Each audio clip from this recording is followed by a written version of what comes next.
எப்பா சாதாரணமாக ஜெயிக்க வேண்டிய ஒரு மேட்சை இவ்வளோ கஷ்டப்பட்டு போராடி பிபி வர்ற அளவுக்கு ஒரு ஃபீல் கொடுத்தா ஜெயிப்பீங்க அப்படின்னு சென்னை ஃபேன்ஸ் எல்லாம் நேற்று நினச்சிருப்பாங்க. அப்படிப்பட்ட ஒரு மேட்ச் தான் நேற்று நடந்துச்சு.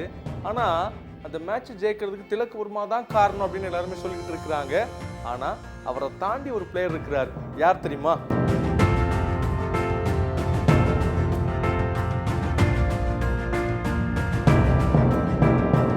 ஸோ எல்லாருக்குமே தெரியும், India versus England T20 series நடந்துகிட்டு இருக்கு.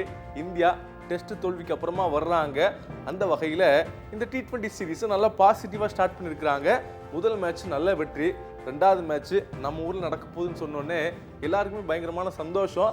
ஆனால் நம்ம ஊர் மக்களுக்கு ஒரு சின்ன விஷயம் என்ன அப்படின்னா, இந்த மேட்ச்சில் விராட் கோலி இல்லை, ரோஹித் சர்மா இல்லை, அஸ்வினும் இல்லை, ஜடேஜாவும் இல்லை. இந்த மாதிரி நமக்கு ரொம்ப விருப்பப்பட்ட பிளேயர்ஸ்லாம் நிறைய பேர் இல்லாமலே சென்னையில் டீம் ஆட வராங்களே, சப்போர்ட்லாம் எப்படி இருக்குது அப்படின்னு பார்க்கறதுக்காக நேற்று போயிருந்தோம் இல்லையா. பார்த்தீங்கன்னா மக்கள் அவ்வளோ கூட்டமாக வந்து நம்ம பிளேயர்ஸ்க்கெல்லாம் சப்போர்ட் பண்ணிக்கிட்டு இருந்தாங்க. குறிப்பாக சொல்லணும் அப்படின்னா வருண் சக்கரவர்த்திக்கும் சரி, வாஷிங்டன் சுந்தருக்கும் சரி, சேப்பாக்கில் மக்கள் எவ்வளோக்குள்ளே அவங்கள கொண்டாடினாங்க அப்படின்னு ஸ்க்ரீனில் அவங்கள காட்டும்போது தான் தெரிஞ்சிச்சு. அந்த அளவுக்கு அவங்களுக்கு பயங்கரமான வரவேற்பு இருந்துச்சு. குறிப்பாக வருண் அவருடைய கையில் அந்த விஜய் டேட்டு போட்டிருந்தார் இல்லையா, அதை காட்டுறப்போ ஃபேன்ஸ்லாம் எவ்வளோ ஆரவாரப்பட்டாங்க அப்படின்னு நேற்று அந்த களத்தில் இருந்தவங்களுக்கு தெரிஞ்சிருக்கும். அதே மாதிரி டிவிக்கேலாம் கத்திக்கிட்டு இருந்தாங்க. அந்த வீடியோ கூட ஷேர் ஆகிட்டு இருந்துச்சு இல்லையா. ஸோ அதெல்லாம் ஒரு சைடு இருந்தால் கூட மேட்ச் அப்படியே ஸ்டார்ட் ஆச்சு. ஸ்டார்டிங்கில் பார்த்தீங்கன்னா இங்கிலாந்து தான் களத்தில் இறங்கினாங்க பேட்டிங்க்கு. போன மேட்ச் அப்போ தோற்றதுக்கப்புறமா கேப்டன் பட்டர் சில விஷயங்கள்லாம் சொன்னார். நாங்கள் சில தவறுகள்லாம் பண்ணிட்டோம், அதுலேருந்து மீண்டு வர போகிறோம் பாருங்க அப்படின்னு சொல்லிட்டு இருந்தாரு. ஆனால் இந்த மேட்சும் அந்த தப்புலேருந்து திருந்தி அவர் மட்டும் தான் நல்லா ஆடினார். போன மேட்ச் ஒரு 50, இந்த மேட்ச் பார்த்தீங்கன்னா ஒரு 45 அடித்தார். ஆனால் அவர் கூட சேர்ந்து புதுசாக இருக்கிற அந்த பிரெண்டன் கார்ஸ் நல்லா ஆடினார். கிட்டத்தட்ட ஒரு 31 ரன் அடித்தார். நல்லா ஃபாஸ்ட்டாக அடித்தார். இவங்க ரெண்டு பேருடைய பேட்டிங்னால தான் கிட்டத்தட்ட 125 ரன் அடிச்சிருந்தாங்க இங்கிலாந்து.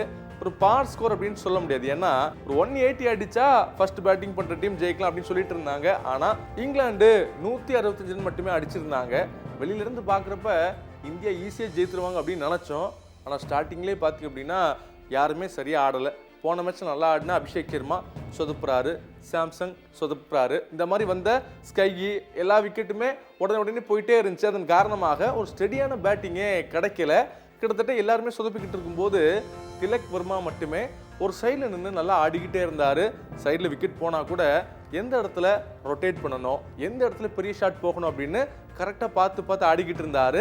ஒரு கட்டத்தில் வாஷிங்டன் சுந்தர் மட்டுமே அவருக்கு ஈடு கொடுத்து ஆடினார். கிட்டத்தட்ட அவர் 26 ரன் கிட்ட அடித்தார். அதுக்கு முக்கியமான காரணம் ஆதில் ரஷீத் அவருடைய கேட்சை விட்டுருப்பாரு.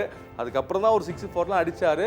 ஸோ அந்த கேட்ச் விட்டது இந்தியன் டீமுக்கு ஒரு மிகப்பெரிய பாசிட்டிவாக அமைஞ்சிச்சு. அப்புறம் ஒரு கட்டத்துக்கு மேலே வாஷிங்டன் சுந்தரம் போல்டாவை கிட்டத்தட்ட மேட்ச் ஃபைனல் ஸ்டேஜுக்கு வந்துருச்சு. திலக் வர்மா போராடிக்கிட்டு இருக்கிறாரு, ஜெயிப்போமா மாட்டோமா அப்படிங்கிற சூழலில் ஹர்ஷ்தீப் சிங் வந்தார். அவர் என்னமோ நான் ஒரு ஃபினிஷர் நினச்சிட்டாரு என்னன்னு தெரியல, அப்படியே ஒரு சுற்றுனா இருப்பாருங்க. கேட்சு கிரவுண்டில் இருக்கிறவங்கெல்லாம் கிட்டத்தட்ட கடுப்பாயிட்டாங்க அப்படின்னே சொல்லலாம். இன்ஃபேக்ட் டிவியில் பார்க்கும்போது கௌதம் கம்பீர் ஃபேஸை காட்டிக்கிட்டே இருந்தாங்க. அவர் கோவப்படுறதா எரிச்சல் படுறதான்னு தெரியாமலே ஒரு ஃபீலிங்கில் உட்காந்துக்கிட்டே இருந்தார். ஆனாலும் கூட அதுக்கப்புறமா ரவி பிஷ்னாய் வந்தார். அவர் திலக் வர்மாவுக்கு ஒரு நல்ல சப்போர்ட்டாக இருந்தார். நீங்கள் பார்த்துருப்பீங்க, கிட்டத்தட்ட ஒரு டாட் பாலாகவே போயிட்டு இருக்கும்போது அவர் 2 4 அடித்தார். ஒரு முக்கியமான ரோலை ப்ளே பண்ணார்.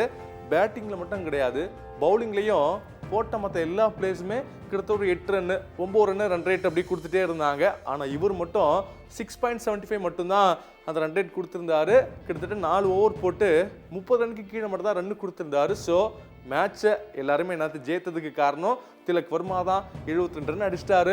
கடைசியில் வின்னிங் 4லாம் அடிச்சாருன்னு சொன்னால் கூட ரவி பிஷ்னாய் அதுக்கு ஒரு முக்கியமான காரணமாக இருந்தார் அப்படின்னு நிறைய பேர் இன்னைக்கு பேச தொடங்கியிருக்கிறாங்க. அது மட்டும் இல்லாமல் இந்த மாதிரி அந்த கரண்ட் சிச்சுவேஷனோட சேர்ந்து ஆடுற மாதிரியான பிளேயர்ஸு இந்தியன் டீமில் அதிகரிச்சிருக்கிறாங்க. ஏன்னா டீமில் பார்த்தீங்கன்னா சீனியர் பிளேயர்ஸ்லாம் இல்லை, ஆனாலும் சின்ன பிளேயர்ஸு அந்த என்விரான்மெண்ட்டை பார்க்குறாங்க, சூழலை பார்த்து நல்லா ஆடி ஜெயிக்க வச்சிருக்கிறாங்க அப்படின்னு ஒட்டுமொத்த இந்தியாவுமே பாராட்டிக்கிட்டு இருக்கு.